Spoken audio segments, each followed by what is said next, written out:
Can I talk to you for a second? Go ahead.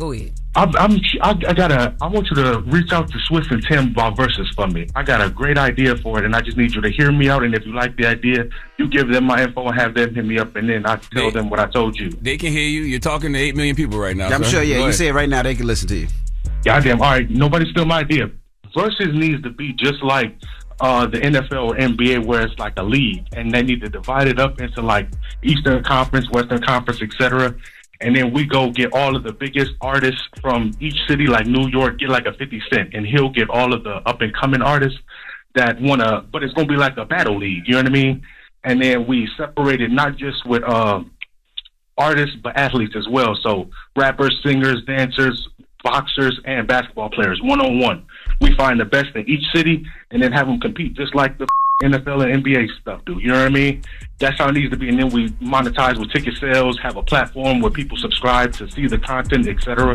That's how we're going to make our money. But that's what Versus needs to be. It don't need to just be what they're doing now. It needs to be like live battles, people showing up with brand new songs and seeing who the best is. You feel me? I like that. Yeah, I like the idea. I don't know if I like that for Versus, though. I mean, the thing we love about Versus is the nostalgia. The thing we love about Versus is because they do give flowers to, you know, the OGs and the veterans, right? Like, that's what we like about Versus. Yeah.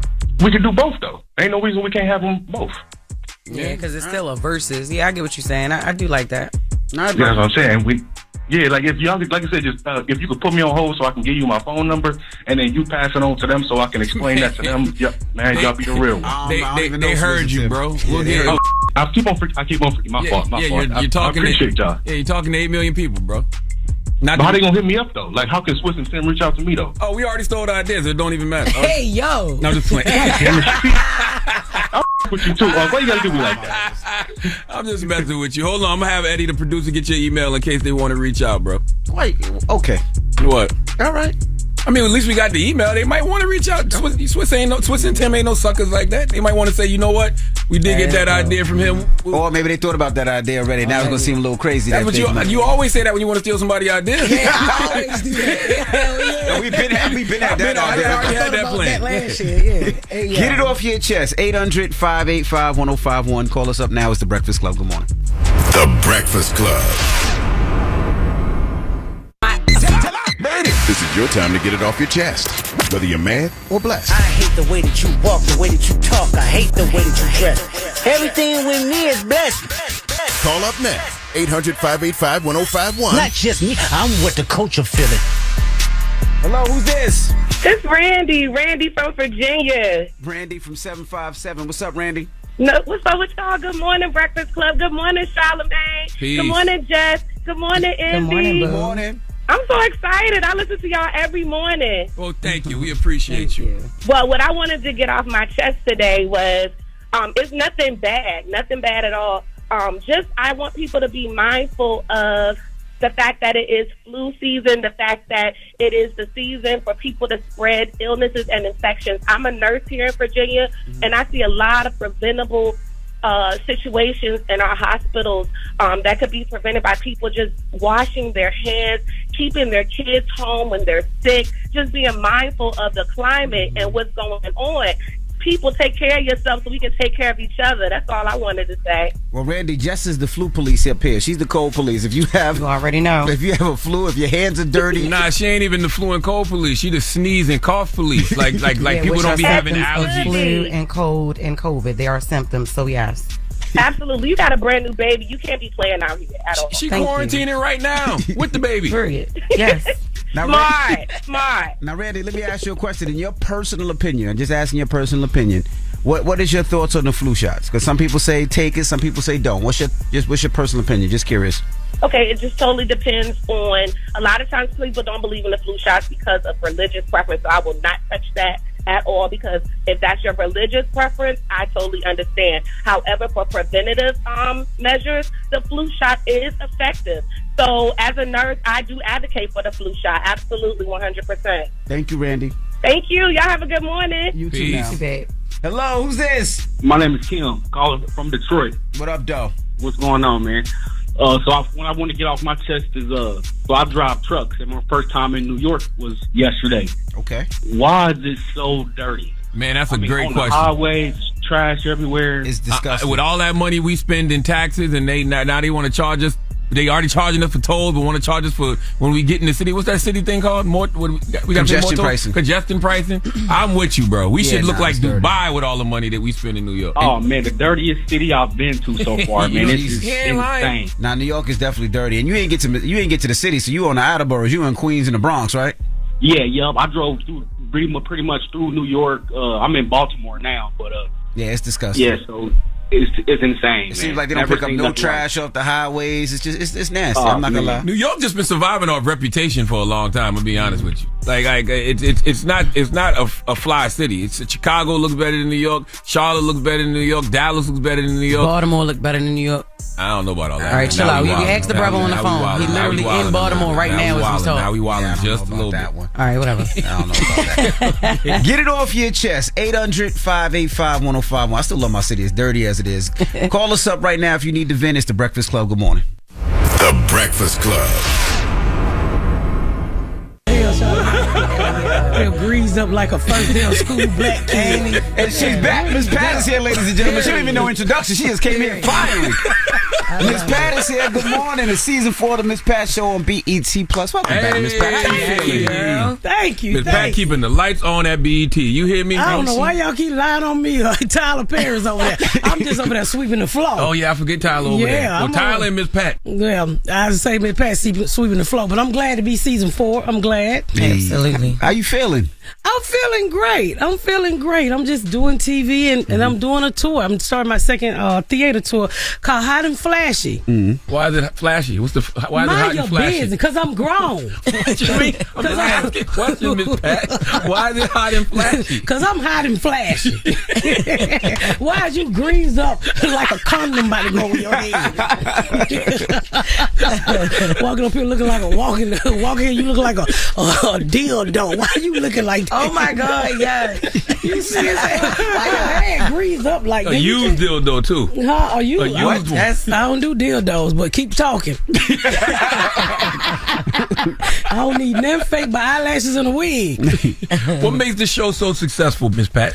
Because it's truthful. People can relate to it. You know, it's the first time somebody like me ever been on TV to say what real people were thinking. You know, we seen all the moms before who played mama, who did great jobs, but you always say, that ain't my mom. Or that ain't how my aunt talked to me. And I think when they put my big crazy black behind on TV, I was able to, I gave the people a voice that never had a voice on TV before.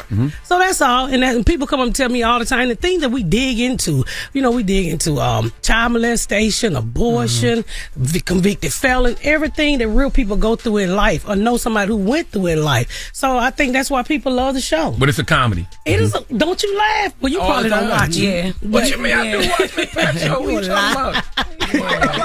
Because I ain't gonna sit here and tell you I read your book, so don't lie to me. I read your book too, though. Yeah, I ain't read yours. I can't read that many pages. I read my own book one time because they paid me.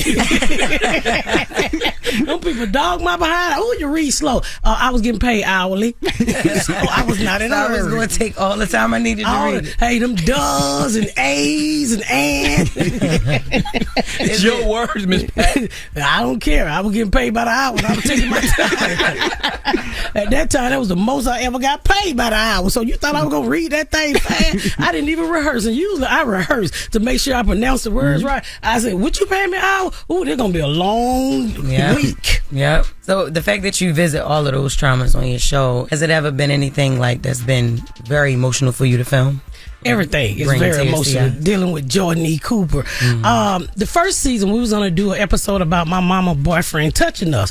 And my mama just turning away like, because, you know, predators come in and they groom the family. You know, they come in, they see what type of needs you got. And what we needed a father figure. We need somebody to help us grocery, rent. And that predator came in. And he did what he wanted to do with my sister and me. And when we told our mom, she just looked the other way. So Jordan, we wrote a whole episode in the first season. And this is my first time ever being on TV. I'm like, I don't think I'm ready to visit that. So we visited the second season, which broke me all the way down. Because I was already dealing with a lot of trauma from my kid's father, who I was 12, he was 22, married, shot me. So we was telling all those stories. Then you want me to tell the child molestation story on top of it? I was like, we got to back some of this up before I have to go to counseling. So we took that out. we did it in the second season, which was great. Jordan said there's a healing that happens this season. What do you mean by that? He said there's a healing that, his exact quote was, there's a healing that's going on in front of the lens.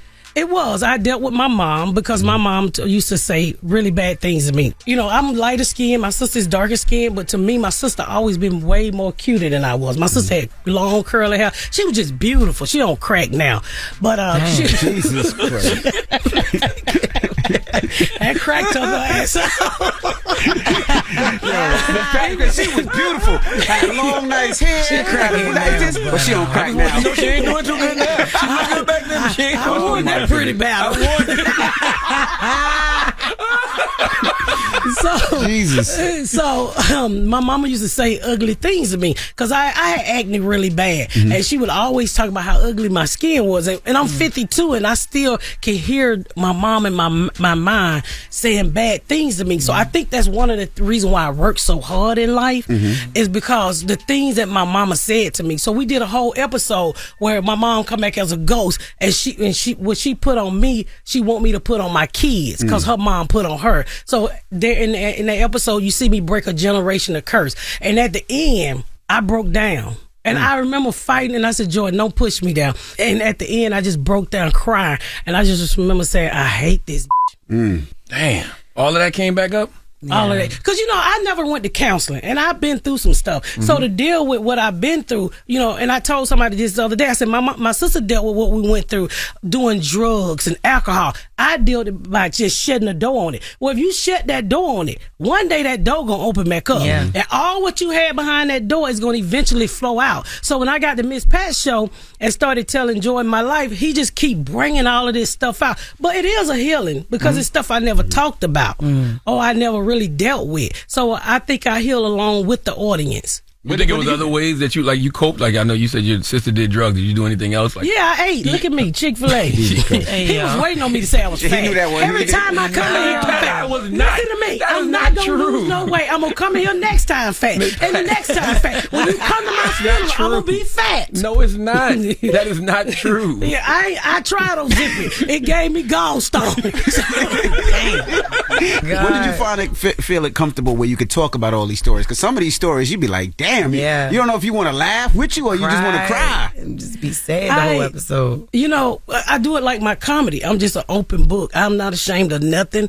I've been through, I was on stage last week. The other night, and I was like, oh, yeah, I had crabs, gonorrhea, and fleas. Everybody like, what? And so I was talking about the whole thing about young girls shaving their vagina. Well, I'm 52. Your mama and me, we didn't shave our vagina. No, unless we had crabs or gonorrhea. No, that's true. I was born in 1978. The first pornos I saw had bush. Yes. The Playboy magazine had bush in and them. And they only shaved them if they had crabs. But now everybody just walking around with a bird vagina. So I don't get it. So what's a bird vagina? Just a bald head.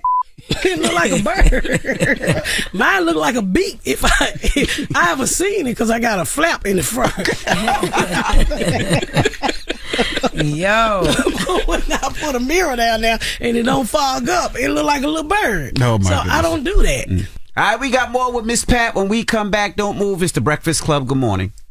The Breakfast Club. Morning, everybody. It's DJ Envy, Jess Hilarious, Charlamagne the Guy. We are The Breakfast Club. We're still kicking it with Miss Pat. The Miss Pat Show Season 4 is out right now. Charlamagne? Is it true that you never wanted to be famous? Because your mom used to always tell you that you wasn't going to be? Yeah. Fame was something, and I don't consider myself famous now. I consider myself with a lot of jobs. Because, it's the way my mama beat me down. She always said I wasn't good enough. She always said I wasn't shit. So in my head, I never saw myself like other people. And my husband told me, he said, that's why you don't want to do a lot of things, because I was scared to get out there. I wanted to make the money, but I didn't want to be up front. And then when I got this TV show, it really put me out there. And I didn't even know I was shy. Like, if you want to take a picture with me, I'll do it. But then I'd be like, why? I used to always ask myself, why? And people would come up to me and be like, oh, Miss Pay, you so great. You telling my story. And I'm like, no, I'm telling my story. So fame is something I had to get used to. Like, I don't go to the black Walmarts because they won't leave me the alone. So I try to go way out in the white neighborhood, because white people, they treat fame different. What's up, Miss Pat? Black people, shaking on you, pulling on your wig. Get your hands on me. Ain't nobody shaking you. fuck you. And keep What that you in. mean? I just said ain't nobody shaking. He goes, ain't nobody. You think I ain't shakeable? I ain't gonna keep taking I ain't gonna take too many of these little little digs at you, yeah? You see these digs I at see me? it. I see it. No, it's not. I'm gonna take one of my boobs out and drop them on your head and break your damn neck. What's wrong with it, man? Oh, You do man. it to me all morning. That's why I'm glad when you come up here. Listen. You and Jess got my back. I love it. How is it at BET? I love BET. I do. I really do. I'm being honest. You know what? And let me just say that this is our best season ever. I don't know why it took 4 seasons to really get in for black people and other people to really get on it. This is our most watched season ever. Wow, congrats. We kick nothing but ass. But you thugged it out a lot though yourself though. Like you have done what you had to do. Like most of the time where I see you or I run into you or if I see you on the red carpet or even if you hit me in the DM, this is not because BET said it. You do it. Yeah. When you see me doing certain things, a lot of it's me out of my pocket. I didn't wait to BET get me on late night, hire me a PR person. Late night didn't even want me. Same thing with you guys. First time I asked to come over here, the note back was she ain't famous enough. Who is she? Who said that? Shut your ass up. You said that. I ain't said and that. then I run into him at a Lee Daniel party and Lee Daniel introduced her. At a Diddy party? Oh, did he? Oh, I thought you said Diddy party. Shut up, boy. Yeah, he been to a Diddy I party. ain't never been to no Diddy party ever in my life. Why is everybody denying Diddy parties? Diddy threw nice parties. I never went. That don't mean you got taken in a room. That don't mean somebody touched you. That just means you was at a Diddy party. I mean, everybody act like if you go to a Diddy party, you had to do something to Diddy to be at the party. I never went. I don't know. But you probably did go, but don't deny it now. I've never been to a Diddy party. You never got invited to. You look like you They went don't to. invite me no way. You The think way they you over there greased They up. know I'm a tell, Miss Pat. The way you You think I'm gonna let my ass and not tell? Yeah, I think you would let somebody your ass not tell. Then Wendy Williams you. Oh my God! That is not funny. I am a victim. That episode on that. What did you have to do to keep that Wendy Williams job? I've heard a few things. I heard you had to pick the hair off them plastic titties. She said pick the hell. Since you want to keep digging at me, what you had to do to keep that? Because that's what popped Charlamagne in the world. That's right. That is true. So, you know what I mean? One a Diddy party. But tell us what you did over there. You had to take one for the team. Tell your wife, this is going to get us off Medicaid, baby. This is going to get us off Medicaid. Yo. Look at him laughing. my God. He know I'm telling the truth. Then all of a sudden, she let you go. She let you go and Envy saved you. No more plastic titties to pick. You the reason why she got dementia. Man, cut it out. You had to forget. Oh my God. She had to forget. She had to forget that too. What is it? Man, that is funny as shit. What if Diddy start claiming dementia, yo? What? What if Diddy start claiming dementia? He better. That might be the way. He better. But nobody ever said Miss Pat wasn't famous to come up here. Nobody said that. Yes, you did. Yes, No, you he did. Y'all, didn't. because I asked. The answer was no. I saw you at that Lee Daniel thing, Yeah. and Lee Daniel introduced you. Like, yeah, come on the show. And I'm like, and my thing was, because y'all didn't know me, y'all wasn't really familiar, and I said, I'm gonna walk in here. I read Rabbit. You read Rabbit after we sent it to you, after you let me Yes. on. So all I had was a book. I really didn't have no show or anything. And I said, you ain't gonna never forget me. Because I was mad. Because I tried several times to get on here. I'm glad I'm on here now. But the publicists will lie and say that. The publicists, if they do reach out. I ain't had no publicists at the time. I couldn't afford it now. All I I had wonder who they was talking to. I don't know who it is back Yeah. then. Nobody said that, though. Well, we love you, Miss Pat. I love and you know guys. How can you anything not you love do. Miss Pat? We support you for anything that you do. We support you. We appreciate you. I do love you, Miss Pat. I'll with you heavy. No, we love you, Miss Pat. You know what he do? He will text back. He used to didn't text back. I thank y'all. I Man, thank your that is audience. gonna be that headline gonna be so funny. Miss Pat accuses Wendy Williams of. What? That's what you said. Oh, man. Lord, take that back. Don't put that out there. Voluntarily, he wanted it. Yeah, that was his first radio job. No, it wasn't. Yes, it was. No, I did. I worked in South Carolina. Yeah, that don't count. Nobody listen to shit I in did South 4 Carolina. stations. I was on 4 stations in South Carolina. Boy, please, the Rats in New York was more famous than you. You had to do what you had to do. And Bigfoot was your favorite. The things we had to do to get famous. Ooh, I ain't never had to do none of that. Oh my God. That woman is sick, Miss Pat. I know of you. She erased her own memory. Yeah. That's right. Y'all gonna get me in trouble. Ladies and gentlemen, Miss Pat, season 4 of the Miss Pat Show on BET Plus. Check it out. Man. And again, Miss Pat, we love you. Thank you. Well, it's the Breakfast Club. It's Miss Pat, ladies and gentlemen. Morning, everybody. It's DJ NV, Jess Hilarious, Charlamagne the Guy. We are the Breakfast Club. If you're just joining us, we're asking 800-585-1051. We want all our ladies to call, and we're asking, what's the biggest lie you told a man? Let me tell you something, man. Being a brother and a niece, you know, to hear these women and the lies that they be telling. Taylor came in here just now, just told another lie for no reason. She said, what you should have told him is you're the only man I'm talking to. That's a good one too, though. You That see is what a I'm good saying? one, too. Why you blowing Taylor up? You know Taylor just used that lie. And what just you used that lie, mean Taylor? being a brother and a niece? What? Huh? You said being a brother and a niece. Oh, I meant to say being a brother and an uncle. Brother and I'm sorry. What you gotta tell us? What's going on here? Brother and a niece. Lord Jesus. Taylor, tell him the lie you told about the orgasms. Don't act like you wasn't in there. Y'all thought I wasn't listening. I ain't never did this though. You just be like, oh my God, you made me 3 times. Why would you lie like that? Yeah, I ain't never tell a My lie wife like lied that. to me like that, too. And that Oh my God. early on in our relationship. You ever heard this story, Yeah. Jess? No, I never did. Go ahead, NBC. You like to repeat this, Unc. Go ahead, Unc. Tell him this story again, Unc. 25 years, she ain't. Wasn't no damn 25 Oh my years. God. Wasn't 25 years. At the beginning of our relationship, I could not make my wife orgasm through penetration, just through the mouth. Oh my God. And she would lie and say she was having an orgasm. For how long? Wasn't that long. You said it was a decade. And It was close to. It was a long time. But I was her first, so we were each other's first. So we didn't know what we were doing. We exploring each other's bodies, so I didn't know. And one day in an argument, she told me. What is the point of women lying about that, though? Because how can I get better and give you what you need if you don't tell me? Well, you know, a lot of times the woman just likes to make the guy, feel good. And we like to please the guy, honestly. We be so scared to hurt y'all feelings because y'all like bitches. So a lot of times, you know. No, it's true. It's we factual. really do not like. A man's feelings is hurt way quicker than a woman's. Yeah, you know. It's just that we show it more.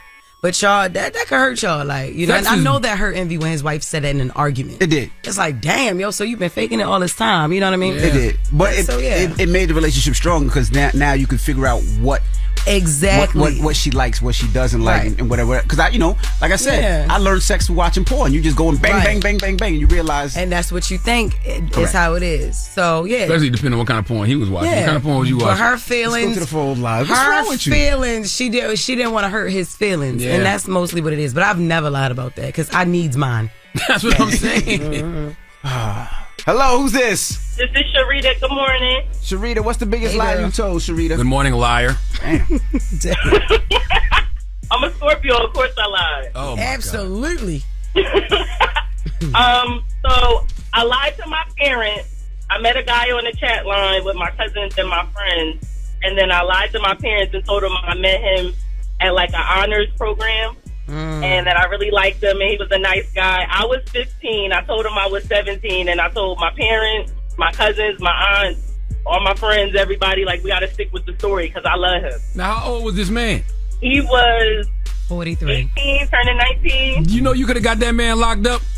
That's a charge. 19 Well, with that's a what I told my parents. That's what I told my parents. But did he know you was 15?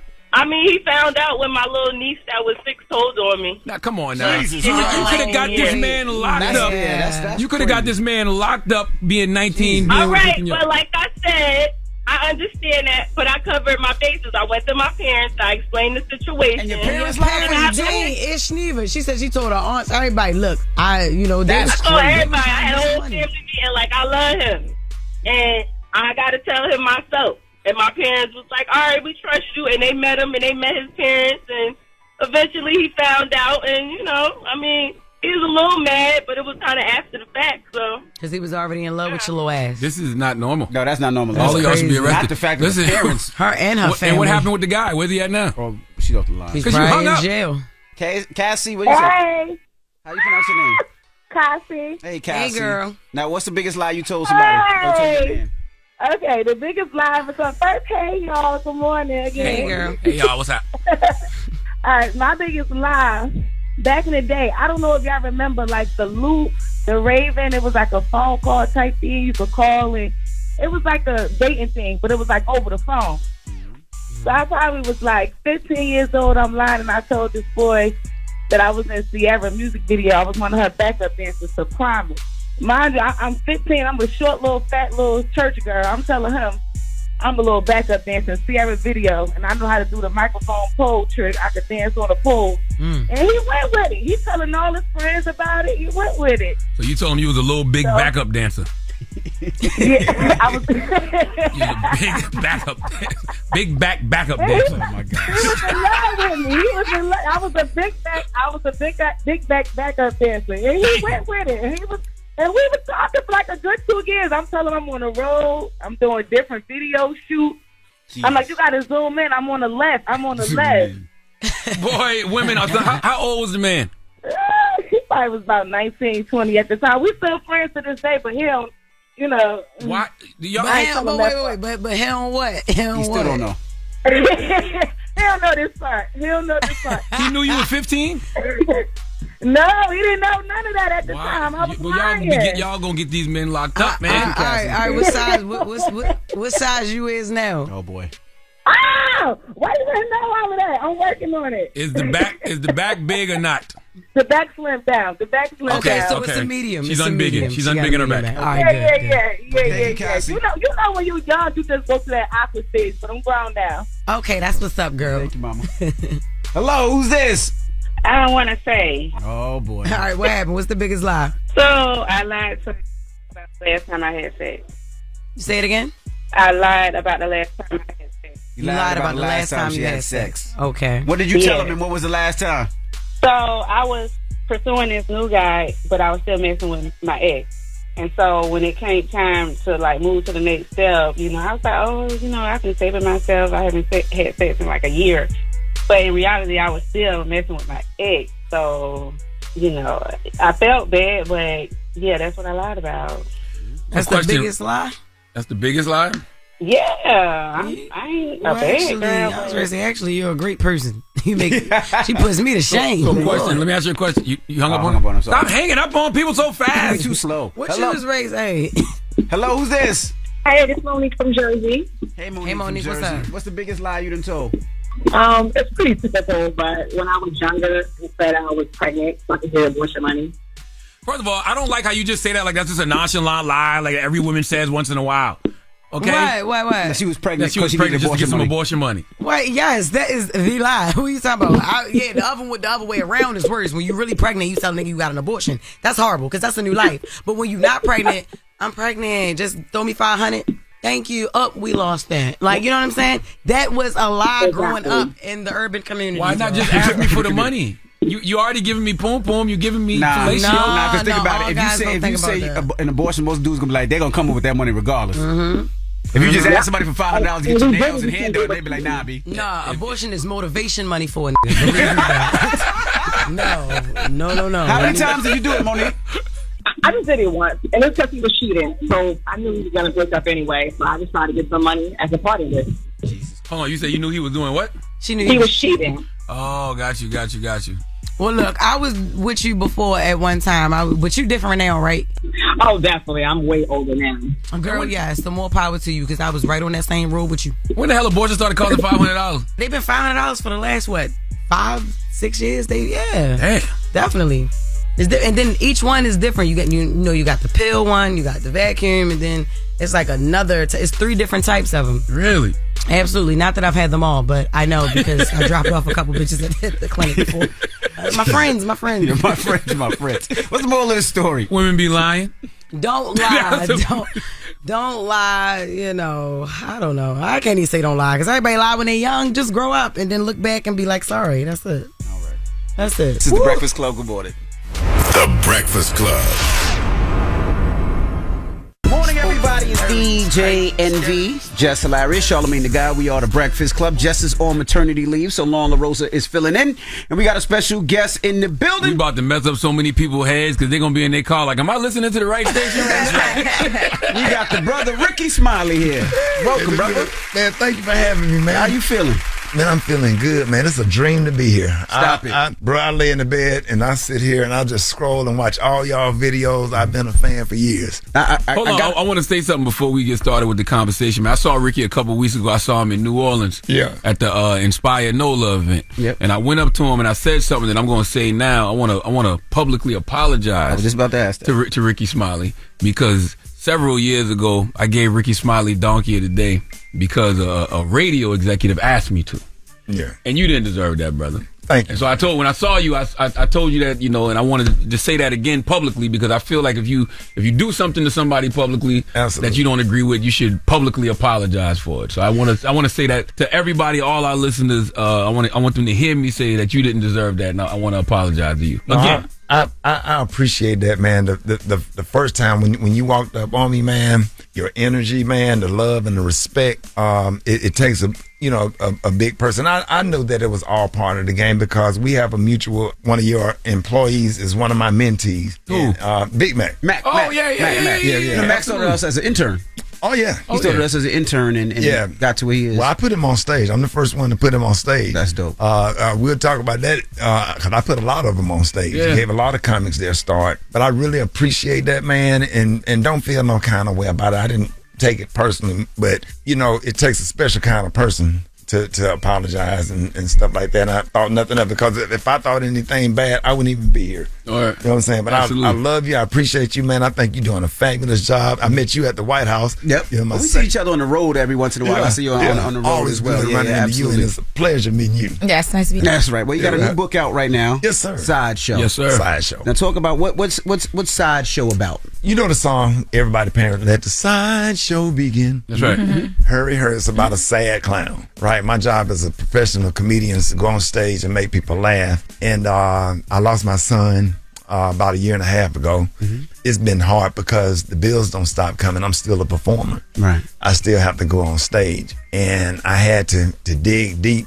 and get in some real deep therapy to get myself together so I can continue as a performer. Because if I worked at, Amazon, lifting boxes or delivering packages, that's one thing. But when your job is to make people laugh, when you're crying on the inside with the trauma that I experienced, that's what the song Sideshow talk about. See the man with a broken heart. You can see that he is sad. It hurts so bad. See the girl who collect broken hearts as souvenirs. It's all about a clown in a circus performing, but dealing with stuff on the inside. I've watched you grieve out loud online, and the only reason I don't like that, it has nothing to do with how you feel. Yeah, I know how people react. Yeah, and when you're already dealing with something, when you're already dealing with trauma, and then you give it to people online, then they come at you. How do you deal with that? Oh, no, it didn't bother me, Charlamagne. My job was I had to help other people because the reason I was open with it is a lot of mothers out there that lost their 18-year-old, 17-year-old, 16-year-old, 15-year-old. My son was 32. I had a couple that had lost their 2-year-old, right? Wow. And that's some of the things that I talk about in the book. It gives you glimmers of hope and the glimmers of inspiration even during traumatic times. So my son was 32. Well, this couple sitting out here crying at my book signing, their son was only 2. Wow. And I could have lost my son at 2, but God allowed me to have 32 years. So you get a little gratitude from that. And it's crazy that you can get gratitude from something like that, and you start looking at, it's a helpful tool. The book is a helpful tool for people that's going through the grief process because there's a lot of people out there, and my book signing has been packed with people that have lost their kids. How do you still believe, right? You talk about losing your father at the age of 6, right? And then you lose your son. How do you just not say, you know what, there is no higher power? How do you still remain focused and still have belief and still have hope and still have all of that with going through the pain that you've gone through? I grew up in Birmingham, man. So, I got that old Southern Christian background. That's right. I went to Sunday school every Sunday. So I just have some strong beliefs in a close relationship with God. Because it was nothing and nobody to lean on. I was in an apartment in Dallas, Texas by myself. you know, when I found out that my son passed. And I had an hour and a half. I had an hour to make it to the airport. And I'm packing a bag and on the phone with my other kids, letting them know what happened. Wow. And trying to get myself together and preparing myself to lead because my family needed me. You know, it didn't really hit me until a year later, right? But at that time, my son has a mother and a wonderful stepfather. So I had to protect them. I had to protect my mother, who was really close to my son because my mother, you know, recovering addict. My mother had 35 years clean. Had to protect her because they had a real special relationship because she could identify with his struggle. Then I had to protect my other kids. I had 2 kids in college, getting ready to graduate college. You know, my daughter that got shot, she was a senior in college, getting ready to graduate Baylor. And then I had my son graduating Alabama State, and then my oldest daughter. So just trying to get them and being calm, say, hey, here's what happened. Brandon didn't make it. I need you to meet me at the house immediately. Just real calm. I need you to text me. Let me know that you're on your way. Text me when just all of that. I had to be calm. I had to be cool. I had to get in the car with my uncles who was crying. I had to turn the radio on, the R&B station. I had to turn on Frankie Beverly and Maze and go from the airport to the house. I'm comforting them because it reminded them of my dad's death. So I'm just a child, man, that sat on the front row and watched my grandparents go through what they went through. And through my grandfather, I learned how to handle this situation because that's how my grandfather handled it as well. Losing somebody, especially someone so close, your son, it changes you. Did you ever, at first, when you were trying to get to that, like, I mean, I guess I get through it. I don't know if you ever get through it. Were you afraid that when you got back on stage that first time that, like, it wouldn't be the same? Like, your ability to kind of push through and make people laugh wouldn't be the same? Nah, you know one thing about funny, it don't change. That's right. Yeah. When you find something to laugh at, especially in trauma. Yeah, when your ass hit that stage, man, them jokes come. Them jokes, like when you get somebody on the front row laughing. My first show was in Cleveland at the Harrah's Casino. And I cried from the hotel all the way to the venue, all the way backstage, blew my nose, did like that, made sure my nose was clean, and walked on stage and got them jokes. And cried after I got off stage, and you know, I was calm, but I've been in therapy. I was getting therapy twice a week. So I was prepared to go on stage again. My son died on a Sunday. That Wednesday, I was back on the radio. They said, take as much time as you need. Well, either you lay in the bed and think about all of that, or you get your ass up and go do your morning show, go do your radio show, because all the mothers in Chicago and in Columbia and in Charleston and in Atlanta, all over the country, their kids died too. Much is given, much is required. You can't cancel a show. God put you in this position and put you in a leadership position, and you have to lead. And I still went to the Salvation Army like I do on a regular basis. I fed the homeless with my son's clothes in the car to go to the funeral home. That was a dark Wednesday. Wow. I'll never forget it. You have to do it. All of this stuff, and I don't want you to ever forget this, all of this stuff, Envy, is a test. It's a test. Our pastor's been teaching us that for years. God is watching you through your struggles, through your trials and tribulations, and looking at you, seeing how you're going to handle this. Are you going to make it about you? Are you going to use this situation to help other people? But I was still smart enough to go ahead and get the help that I needed in the process because I had to get therapy because this trauma is a bad car accident. All right, we got more with Rickey Smiley when we come back. Don't move. It's the Breakfast Club. Good morning. Morning, everybody. It's DJ Envy, Jess Hilarious, Charlamagne the Guy. We are the Breakfast Club. We're still kicking it with Rickey Smiley. Charlamagne? How has it been, like, you know, because when you write these books, you put a lot of, you know, you put your most vulnerable, deepest thoughts into these books, and you got to go out here and do this. Yep. You got to have these conversations. Yeah. How's that been for you? I've gotten used to it. Okay. You know, once you know how it is. Once you do one interview, you do another interview, you keep doing interviews, you just get accustomed to talking about it. And then you develop some really good talking points that's going to help other people. Because what people been telling me is the feedback that I've been getting is, hey, bruh, it's been helping me out. You know how many people walk up to me and said that they lost a loved one and they can't talk about it? And just because they hear you on the radio every morning, now they're coming out to your book sign. I have people walking up crying. Almost 90% of the people that come out about a book have suffered a loss and can't talk about it and do not go to therapy. So I've been promoting therapy because when you roll your ankle, you don't pull out a Bible. You go to the doctor. Go to the doctor, that's right. Absolutely. The muscle, the brain is a muscle, just like your ankle. Why is it that we black folks has this stigma that we won't go get help? That don't mean that you're crazy. You have to get somebody and talk to somebody that's going to help you process those feelings and emotions, because you can go into depression, start affecting other organs in the body. Some people don't make it from their loss. They die. You know, so. Well, a lot of times people, you know, we've been taught as kids, you keep home business in the house, right? You never really talk about what happens inside your house. But like you said, that winds up killing you. Absolutely. That depression, that anxiety, all those facts, all those feelings. Every time you cry envy, do you know that's like popping the cap off of a pressure cooker? You release it. Yeah. I cried this morning. Yeah. Man, I sat on the side of my hotel bed. I was having some anxiety. I called a good friend of mine. She answered the phone when I heard her voice. I just started crying, bro. I just let it out. I just cried. I just needed to just cry. I felt it building up yesterday, and I just started crying. And the changing of the seasons, you know, that affects you. You know. Do you ever think about just giving away, just stopping? You know, like, I don't want to do this anymore. Was that ever a mind? No, man. We got to save people, man. Listen, some have to die so others can live. You understand? You know, no cross, no crown, bro. We have to go through what we have to go through, and we have to talk about it. And I'm just trying to break the generational curse of, number one, not talking about it, not going and getting therapy and getting help, and to talk about drug addiction. I had a son and a nephew, age 32, and a niece. I had a niece, a son, a nephew, all died at age 32 within 2 years of each other. Can you talk a little bit about that, like just in real time when they were here dealing with the addiction and trying to help them through it, and like also wanting them to get better, but addiction, understanding that like it kind of takes over where it's not even just them anymore. Like it's kind of, it's a big beast. Yeah, the only thing I regret, I didn't have a good understanding of the illness.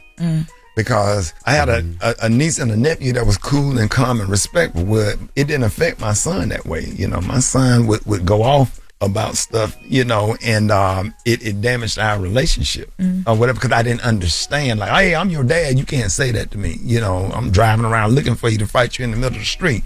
You know, I raised you. I cooked food for you. You know what I'm saying? I washed your clothes. You slept in the bed with me when it was thunder and lightning. Don't say that to me, you know. So I just didn't have a clear understanding of that, but I did everything I could to save his life. Would you do anything different as a dad during any of those times? And the reason I'm asking, you know, Charlamagne has 4, I have 6, so I like to.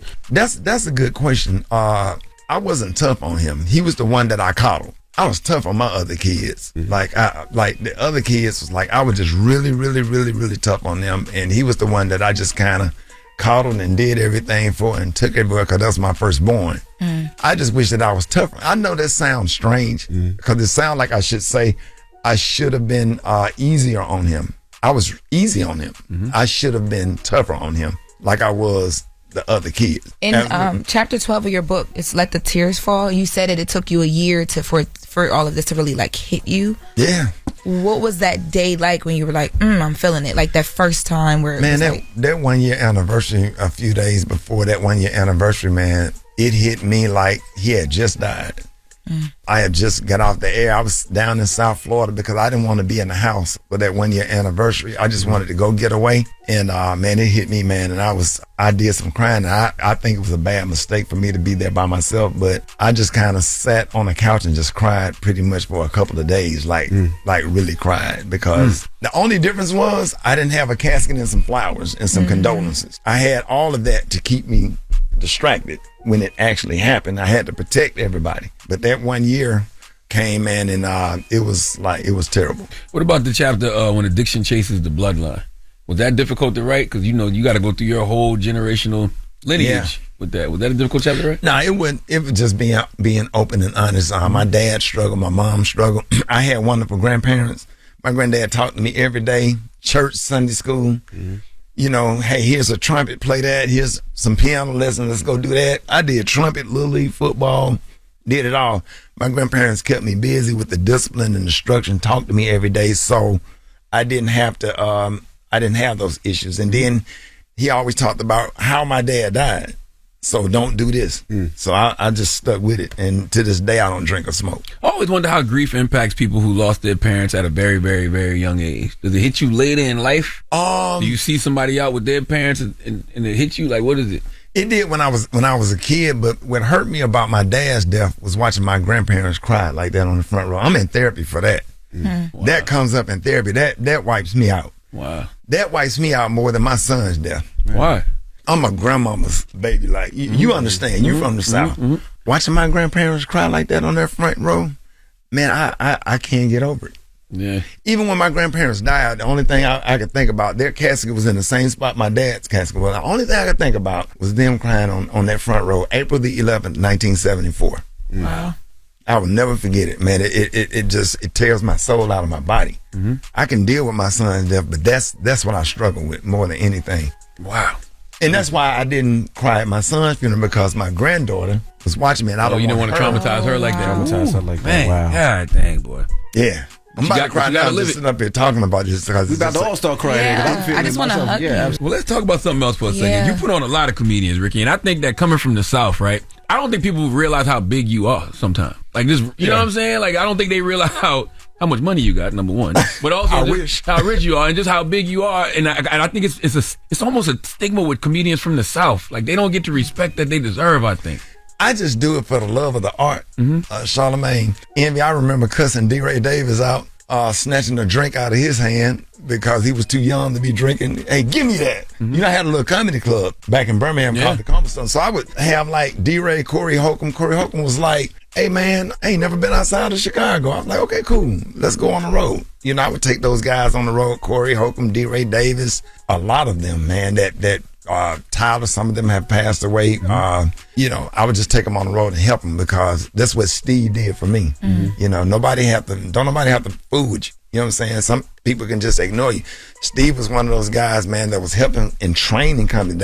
I started November the 13th, 1989. Wow. That's the first time I went on stage.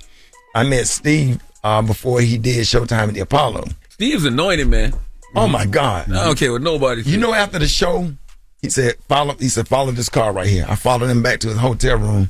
I sat on the edge of the bed and took a little notepad and a pencil, and he lectured me for about 2 hours. But that was something that was life-changing. All right, well, don't move. We got more with Rickey Smiley. When we come back, it's The Breakfast Club. Good morning. Good morning, everybody. It's DJ NV, Jess Hilarious, Charlamagne the Guy. We are The Breakfast Club. Lauren LaRosa is filling in for Jess, and we're still kicking in with Rickey Smiley. Lauren? Now, you were talking about Steve Harvey and how he gave you opportunities. I want to know, who do you do that for? That, I mean, because you talk a lot about people that you mentor and that you help, but like, who's somebody that you do that for that like we might not know about that might have started in your clubs or just unknown and now is like taking over comedy-wise? Oh man, Lil Duval was somebody that I have a real good relationship with, that I was doing some, mentorship. Because remember, I was the host of Comedy View in 2000. Right. So you was a lot of people mentored just by being on that show. Right, yeah. Right. That's what 85 South Show said. They told me that. I'm tripping like Carlos Miller was like, bruh, I met you when I was 14 years old. You was in a hotel. I got excited. I'm hearing these stories and stuff, man, not realizing the impact on comedy, because I'm on BET Monday through Saturday. Right. Like when Comic View really blew up, it was in Atlanta, and then I hosted again, Charlamagne, in 2004. And then the year after 2001, I had my own little TV show, The Way We Do It. That was the first time, and I was doing all these characters and all these voices and all this kind of stuff. So when comics needed help and needed mentorship, I would always, hey, dress nice. Hey, stop cursing. Does that curse word make that joke funny, or are you cursing just to be cursing? That's a real thing. I just had that conversation with a comic. I said, hey man, you curse too much. The cursing is not making the joke funnier, but if the curse word is a part of the punchline, then use it. I said, because it's like, I give the onion example. Like you eat an onion, it's nasty, but if you take it and chop it up and saute it and put some flour on it, you're still eating the onion, but you can't taste it. That's right. It's just an analogy that I use with comics, and I make them redo the joke. And that's like, damn, you did the same joke and got the same laugh, got a bigger laugh, because people are not offended. Right. Now there was a rumor that in your contract it said that you had to wear a dress. Oh man, I don't pay that stuff. God damn, man. You should have put. You just bit into the onion. You ain't put no flour on it. You ain't sauteed and nothing. God damn. Hey, so I started doing comedy 89, man. You think there's a contract somewhere? I'm just messing with you. I knew it. I knew it. That didn't bother me. What bothered me was people believed it. Oh yeah, they did. Because it's always been that thing about the wear the dress, the not wear the dress, It's comedy. Yeah. Listen, it's comedy. I grew up watching Flip Wilson. Yeah. Flip Wilson is the greatest of all time. And right when you laughing at Flip Wilson, he turned around to do Geraldine. Me and I would sit there and watch that with my grandmother. My characters came, man, I was doing prank phone calls on the radio. I was doing Bernie Jenkins. And whoever would have thought a character that you do on the radio, calling funeral homes and all this stuff, turn into a character and somebody asks you to play the character in a movie. You know, it's funny that all that stuff is taboo now. He felt like he was clearing the record on Shay Shay, because I think or was it that he was supposed to play a role? You said Money he was Mike. supposed to be Money Mike or something like that? Well, I did. When I went out there, I auditioned for that part. And that's what I really auditioned for. I didn't audition for the Santa Claus. If I'm not mistaken, the Santa Claus role was supposed to be for, what's his name? He played in the first Friday, the comedian that passed away. AJ Johnson. AJ Johnson. Yeah. I think AJ Johnson was supposed to play the Santa. And this is what I heard or whatever. And they put me in that role because at that time I was on BET and stuff like that. But I did audition for it. That's what I went out there and read for. My manager at the time came on the air, cleared that up. But Cube clarified it too. Ice Cube said that you did audition for Money Mike, but when they saw how you moved, they thought you'd be better for Santa Claus. Exactly. Yeah. So, yeah, and I don't have no beef. I love everybody. If there is an opportunity to resolve the rap beef and stuff with rappers getting killed, I don't want comedy to ever come to that. You know, that's not what I do. That's not how I was raised. You know, we from the South. That's right. And we just don't do that. What do you love more, stand up or radio? God, damn, that's a good question. Radio don't give you butterflies. Radio is just sitting here like right now. I'm comfortable. It's cool or whatever. Stand up gives you a little bit of anxiety because you got to perform. You got to go out there. People pay money to see you perform. But my stand up has been great. I'm probably funnier than I've ever been. I got a special coming out. We in negotiation with Kevin Hart right now to release a comedy special. That for you. Oh yeah, I haven't done a comedy special in like 12 years. Wow. But it's funny as hell. It looked good. It's gonna be funny. It's gonna be all over the place. Recently shot stuff? Yeah, just recently shot it. Okay. Yeah, I paid for it myself, and I just went on stage and killed their ass. So I'm really excited about that. And what made you? Kevin Hart's Kevin Hart, but a lot of people go to Netflix too. Like, how did you decide who was gonna house it? Well, we're gonna see. We in negotiation now because I just did an interview with Kevin Hart, and he asked me about a special. I was like, I just shot one. I said, you wanna present it? Okay, so you still shopping? Started that conversation. Yeah. Yeah, he's a good friend of mine. I absolutely love him. Great dude. Great dude. Kevin, man, Jamie Foxx, all of them have been good to me my whole career. I didn't know Eddie Murphy was a fan. I met Eddie Murphy at his house or whatever. Went over there one day. I had a meeting with Tracy Edmonds. I think they were dating at the time, and she said, "Ed, play your prank phone calls around." I was like, "You lying? Are you serious?" And I ended up going over there, and there was some comics over there, and we had barbecue chicken, collard greens, cornbread, macaroni and cheese. God damn! It was like we had some real soul food, and that was my first time meeting Eddie Murphy. Man, that was a pleasure. So that when you get to do stuff like that, and I'm on tour with Martin Lawrence right now, so that's my big brother. So the funny thing is, you talk like you not one of them. Like you in that conversation.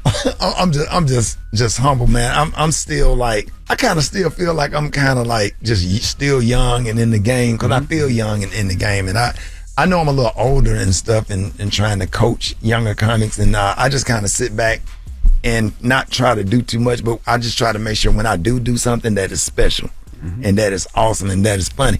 And my karaoke nights sell out faster than my comedy shows. My co-host has Down syndrome.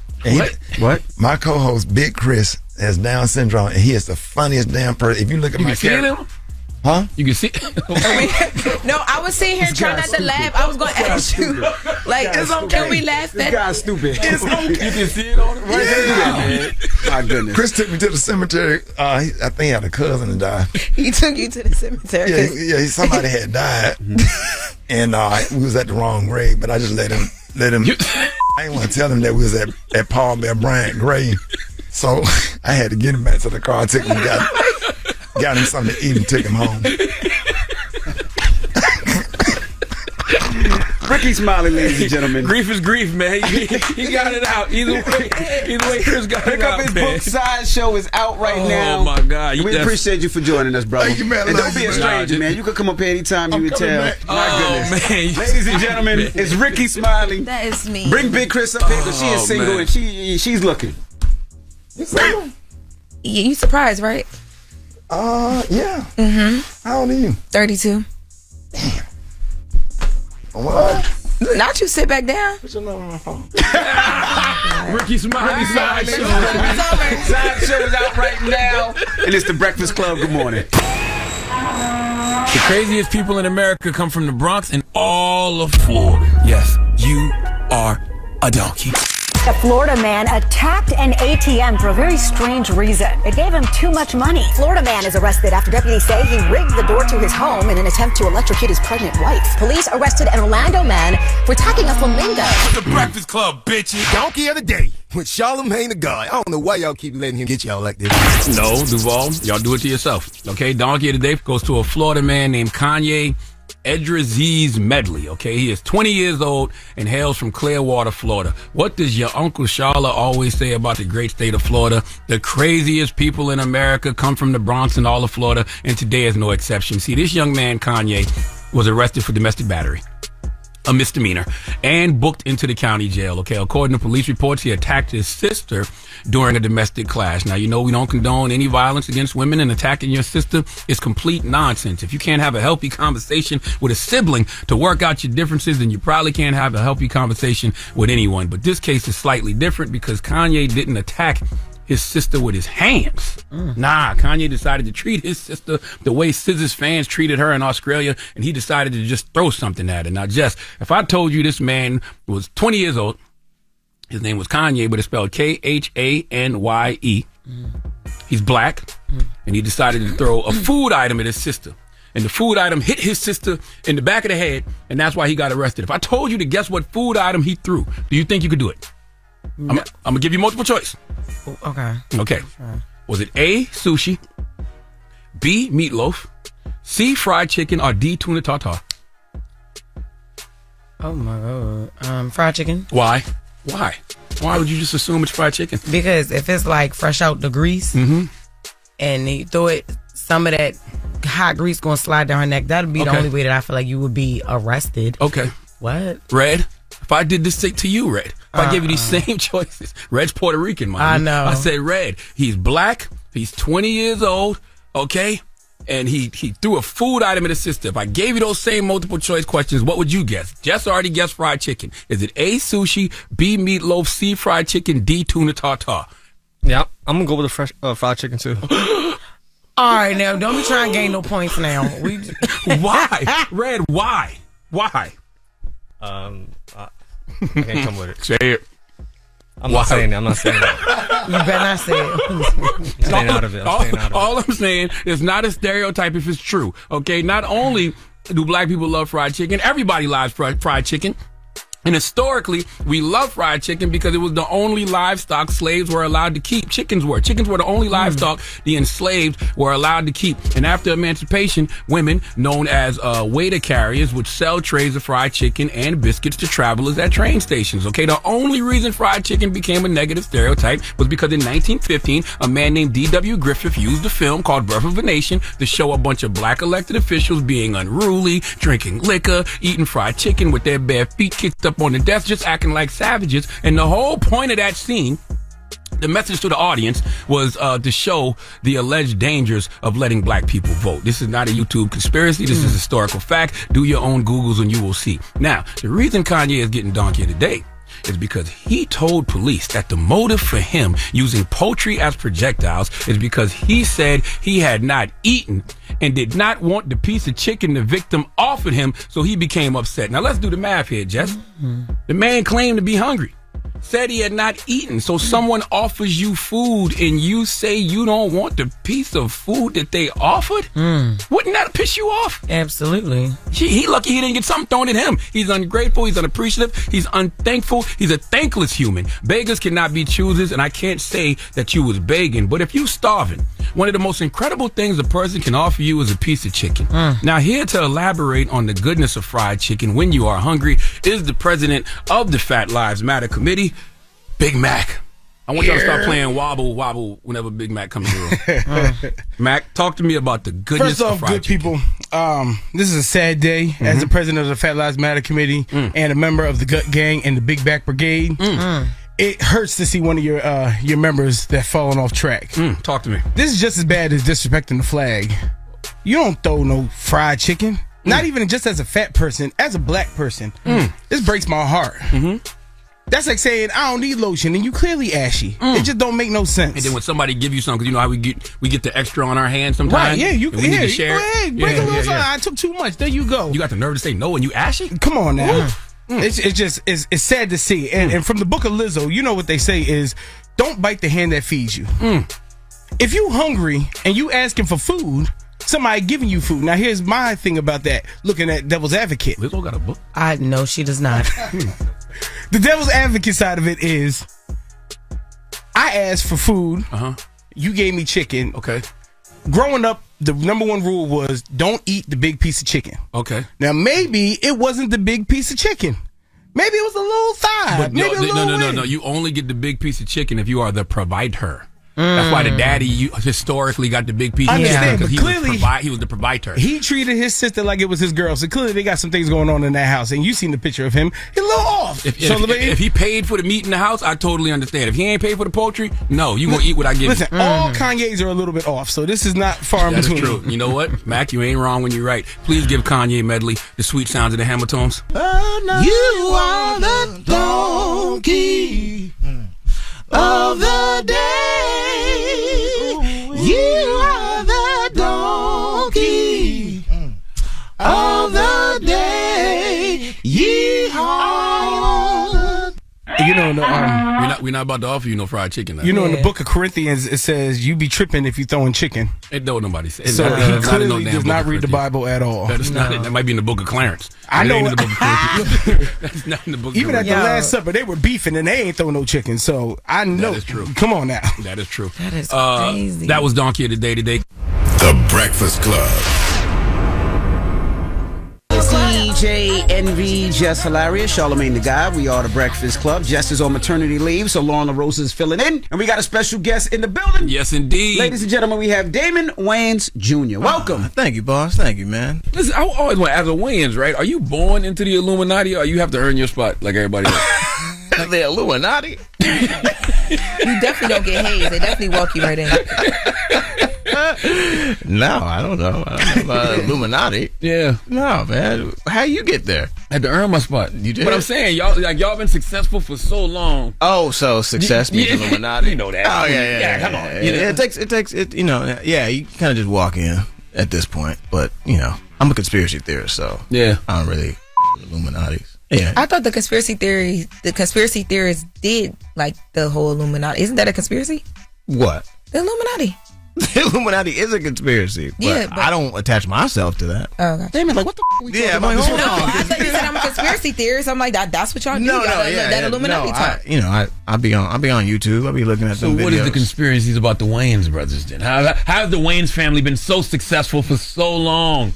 I don't know if there's a conspiracy. I think it's just family working together. You know, I feel like that's what we all should be doing. Absolutely. You know what I mean? Like, I feel like black people learn best by example. And so you have a bunch of examples and you just copy them. Did you study every member of your family? Like, did you watch everything Keenan was in? Did you watch everything your dad was in? Did you watch everything Marlon was in? Like, I'm talking about since you was a child. Like, did you study everything that they did? I mean, I watched the stuff that I like. Like, there was ones I skipped. What did you skip? Glimmer Man. I don't remember Glimmer Man. I don't remember the Glimmer Man. My Uncle Keenan did a movie with Steven Seagal. Glimmer Man. Is that what it's called? The Glimmer Man. I don't remember that one. Exactly. Me either. For Blank Man? No. I watched Blank Man. You was in it? Because I was in it, yeah. You see Glimmer Man? I don't even know what he's talking about. I'm They looking pulled it down? The Glimmer Man. It wasn't Glimmer Man. I don't remember this one. I definitely don't remember Glimmer Man. 1996. I missed that one. Yeah, man. Yeah. A lot of people did. Yeah, I like the comedies. Yeah. I like Don't Be a Menace is one of my favorite. Classic. Love Major Pain. Classic. That's my favorite. What was that movie with Jada Pinkett and Michael Keenan? Low Down Dirty Shame. Low Down Dirty Shame, yeah. So I love those are like my top classics. Yeah, yeah. And Blank Man because I was in it. Blank Man. So who the everyday working class Wayans? Everyday working Is there class. any everyday working We got a bunch of working class Wayans. Okay. We got a big ass family, so there's like a lot of people that are just as funny as everybody, but they just don't feel like going through the Hollywood. But do they just work? Do they work on the set, or do they have like? We have some that work on the set. You know, we got. I love it. Yeah, we got Uncle Sean right Works on the on show. Papa's House, yeah. Aunt Kim. She's the showrunner. Yeah, how you know all this? Oh yeah, because I was gonna act like I knew. live here. This guy. He live here.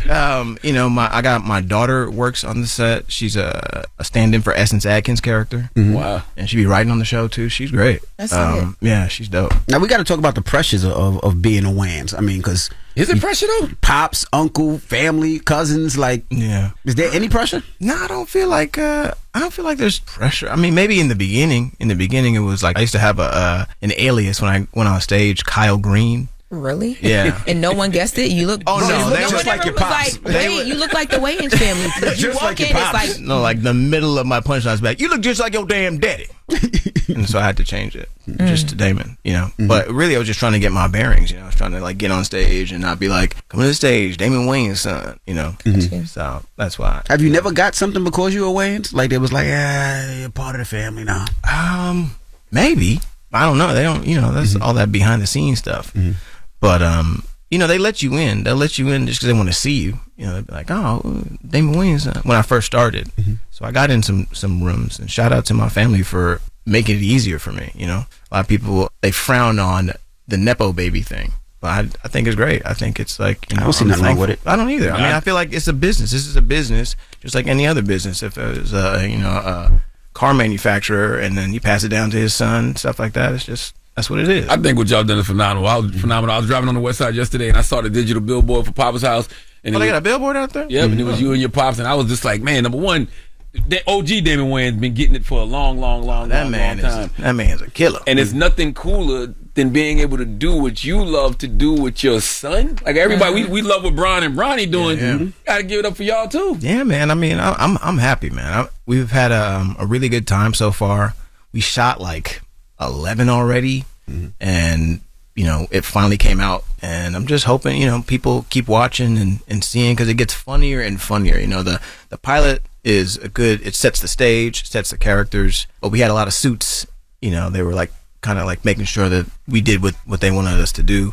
And then as time went on, they've let us spread our wings, and now we get to just be ridiculous and funny and heartfelt, and I love it. I love seeing my dad every damn day. Well, what is Papa's House about for people that don't know? Yeah. So Papa's House is basically about a Papa who's a popular morning radio DJ. And can you relate? Yeah, a little bit. Yeah, a little bit.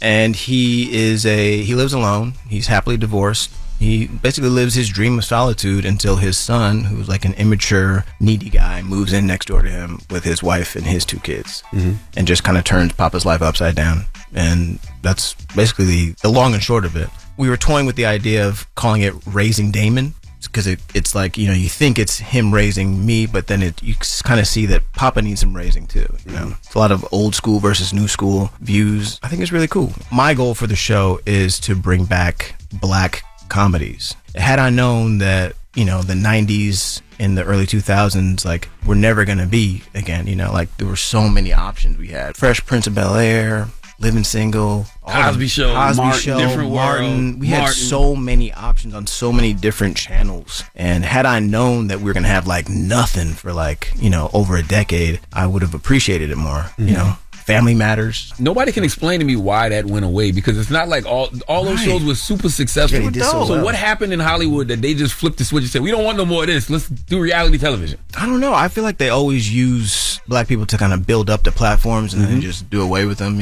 You're, the Living Single, Friends thing, the UPN. Remember UPN? Absolutely. They use all them shows Jamie Foxx show to the Wayans brothers. Wasn't Moe showing there too? Moe. Come on now. So they had all these damn shows. Your pop show too. My Wife and Kids. My Wife and Kids. Yeah. I didn't want to say that because that was fly to be like, I didn't want to say that. I love My Wife and Kids, but like we had so many shows, and I feel like now what we have Abbott, we have The Neighborhood. Is there anything else? Now there was a resurgence. But a lot of them just weren't Blackish good. and Grownish came. Oh yeah, Blackish was We great. got the Shy. Insecure. Right. Insecure Atlanta. stopped. Insecure was great. I'm talking about like sitcom. Now, like they don't ever, Okay. like the sitcoms, like network TV. I feel like it's it's far and few between, and I just hope that maybe the show gets popular enough to be like, oh, let's bring more of those. Yeah. You know what I mean? I love it because I feel like people need to see Black people enjoying themselves, Black people making each other laugh, Black people making the world laugh. All right, we got more with Damon Wayans Jr. When we come back, don't move. It's the Breakfast Club. Good morning. Morning, everybody. We are the Breakfast Club. Lauren LaRosa filling in for Jess, and we're still kicking it with Damon Wayans Jr. Lauren? How much of this show is just improv off the script? Because I know it's based on like you guys were really about to move next door to each other or something at one point. yeah. It's a lot of it's improv, but we have a script, but we definitely do whatever we want because it's my dad's show and he'll just let people play, and so we having fun. I like to improvise, but there's certain characters that like to just do the script, and they're fine doing the script. But everybody's having fun. Are you good at taking notes? Are you and your dad good at taking notes? Me, yeah. I take notes. I like constructive criticism. My dad. That's how he raised me. This dude is the most brutal critic of all time. I did years ago. I did Def Comedy Jam, and I got a standing ovation. Like I was nervous as hell. I got a standing ovation. I did really well. I get off stage. He comes up to me. He goes, "How do you think you did, son?" And I go, I don't know, like 8, 9. He's like 7.5, and he just walks off. Just like, there was no context, nothing? No, nothing. No notes? No notes. Just got figured out. Do better. Well, how do you feel with your dad doing stand-up? And, he would talk about you guys in stand-up. And, of course, he talks about you, masturbating all through the house at that time. You couldn't wait to ask that question. So how did that work out? You lit up with that one. Yeah, his voice got louder. So how was that for you as a kid when your dad used to tell them stories? That one specifically was embarrassing because I remember one time I was about to hook up with this girl and she was like, "Wait a minute, are you the guy that does the thing with spaghetti?" And I was just like, "What?" And then she plays me a clip of the freaking video of him just talking about me going spaghetti again, I'll be right back, and I didn't get any that day. So, yeah, it messed me up. Did you not get any because she wanted you to do the spaghetti trick right then and there? And you was like, no. I'm like, you can do this spaghetti trick. Yeah. No, she just wanted to laugh at him. She just laughed. It was very embarrassing. Damn. Yeah. Do you think you have an appreciation for history being that you're surrounded by it? I mean, you're making your own. Right. But you're always, your whole life, I'm sure Eddie Murphy, Arsenio Hall, Robert Townsend, these people were just there. Mm-hmm.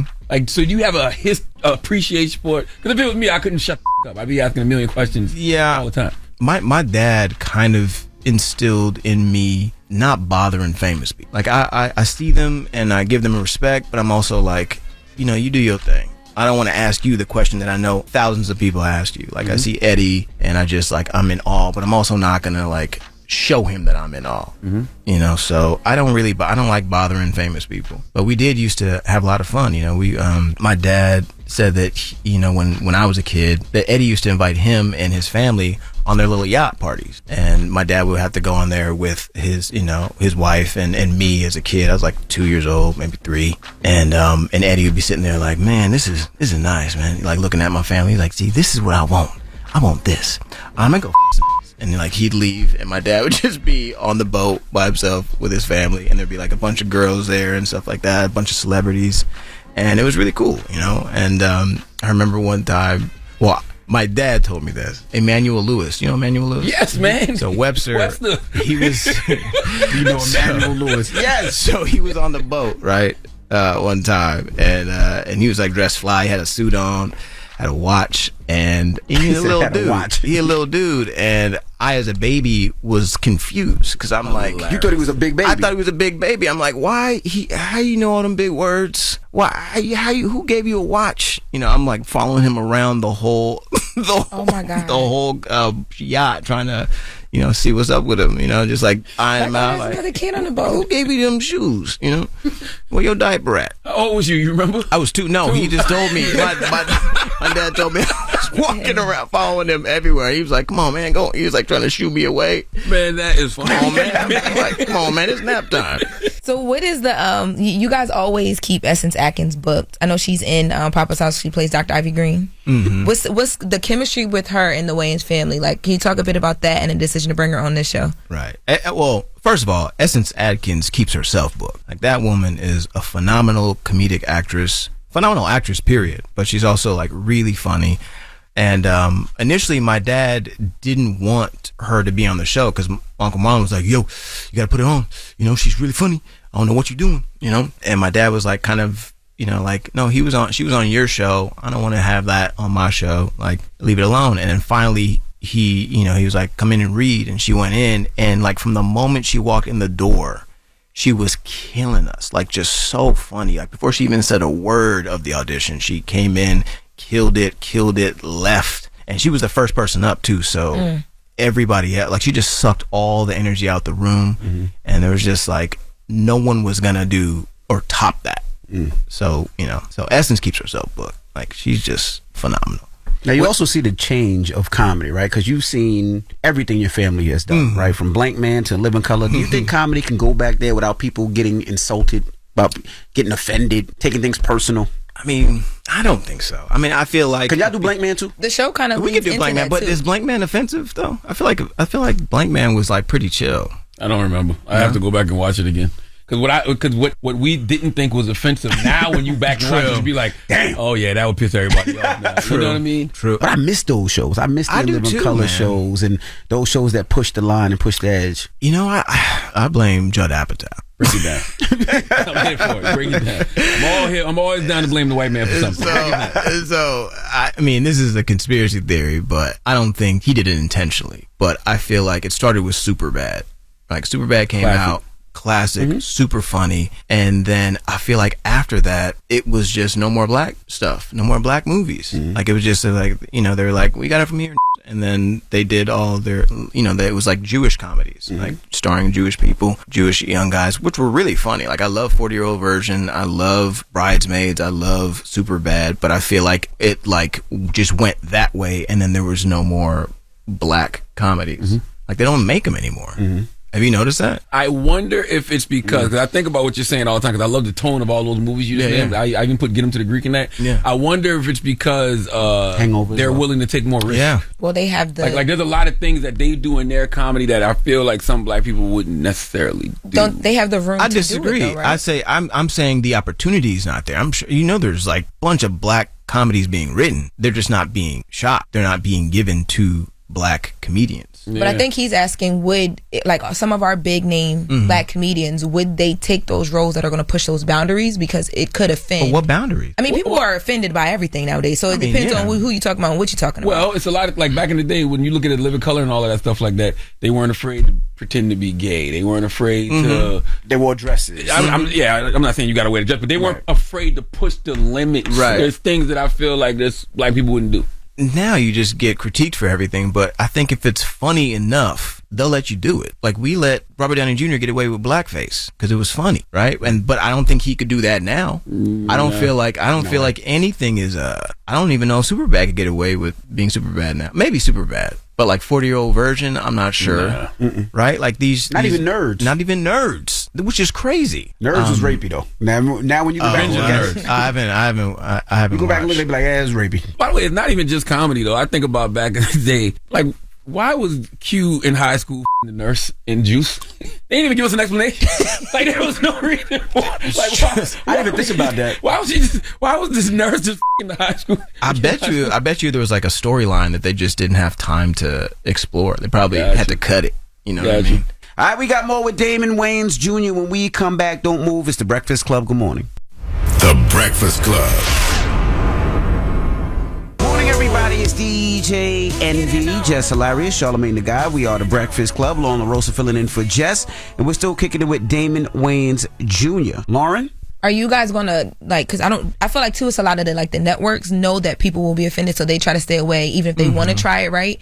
But in Papa's house, you guys have Essence Atkins, who's kind of coming in, and your dad is the old school person who he's aware of the boundaries, but he doesn't really care. And she's you're gonna have to care. Are y'all gonna kind of play around with that a little bit more and take those risks, or is the network we can be cute with it, but no? Because your dad be willing to go all the way there. I love it. Oh, he goes there all the time. Didn't he get in trouble on your show? Yeah, years ago. I watched that last night. I watched it last night. Wayans Jr. You got people digging for things. You resurfacing things for no reason. Well, they put my picture during that whole controversy. I remember just my picture. I do remember it was plastered everywhere. I was like, come on now. I was like, he didn't say it. But guess what? You gotta pay for the sins of his father. Jesus Christ. That was crazy. What did you say? Y'all gonna push those boundaries on the show? Yes, we are. We have. And I think that, once the CBS saw that we know what we're doing, they kind of let us play, what I mean? And you'll see each episode gets funnier and funnier and funnier. And, and the characters get more and more well-rounded. We deal with real issues too, which is kind of weird to have serious scenes and stuff like that. But we do that too, which just makes the comedy funnier. And I love what we're doing right now, man. It's very unique, especially on CBS. We're definitely making CBS uncomfortable with the choices we're making, which I think is great. Because we're pushing the envelope. It's we're competing against streaming now. We're competing against network shows that go for it. So it's there's no time to really just play it safe. Are you ever afraid to work with your pops because you know that he just sabotaged his SNL situation and just he purposely did things to get fired? Do you ever think that he might do that again? I think he's more patient now. I think he just wants to make a good show and spend time with his family doing it. I feel like this is what he likes doing. And so I don't think he's going to jeopardize that. Yeah. I mean, that, maybe 10 years ago, maybe. But now I feel like he's just chill and just having fun. We just be laughing the whole day. It's just, I love it. And when, you talked about, Sean writing on the show and, your Aunt Kim being a showrunner. Do y'all even look outside of the family?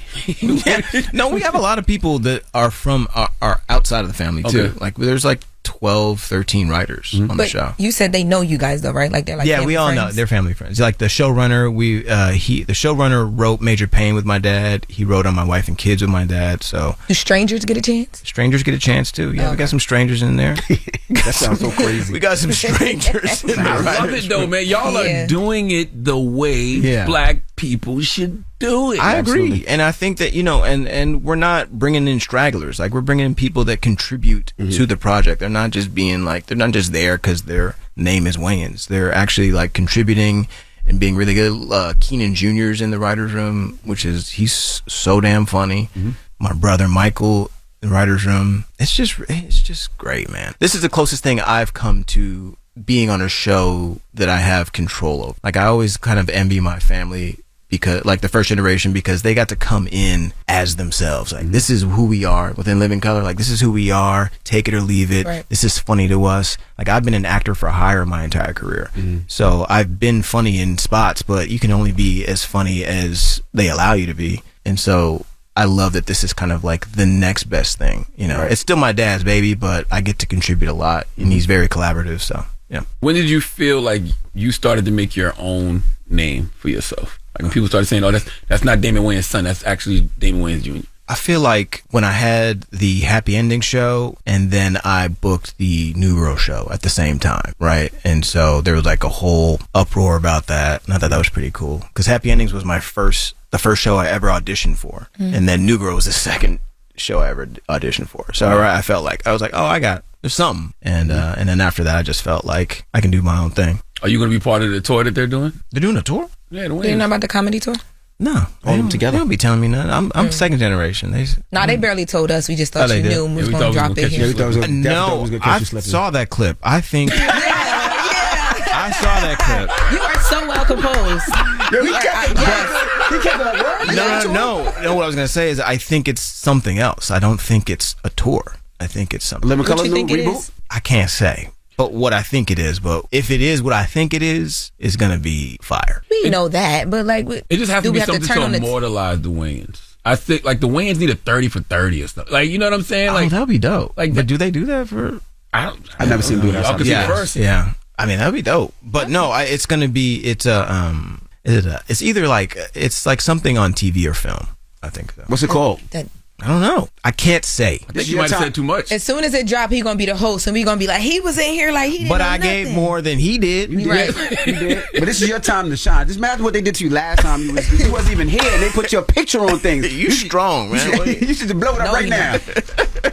No, I can't say because I don't know if it's true. Because if I say something and it's wrong, true, then I'm gonna look like an idiot. I get it. So they don't even tell me that much. I hear like whispers. My family's just gossiping ass family, man. Well, salute to you for continuing to carry the torch the right way. Thank you, man, and salute to y'all, man. Because like I came here, I forgot how many years ago. At least over a decade. I think. And then to see what you guys became is just phenomenal, man. Appreciate you, brother. Yeah. Papa's House, Mondays, 8:30 on CBS. Make sure you check it out. You can stream it on Paramount Plus as well. And we appreciate you for joining us, brother. Thank you, man. Damon Wayans Jr.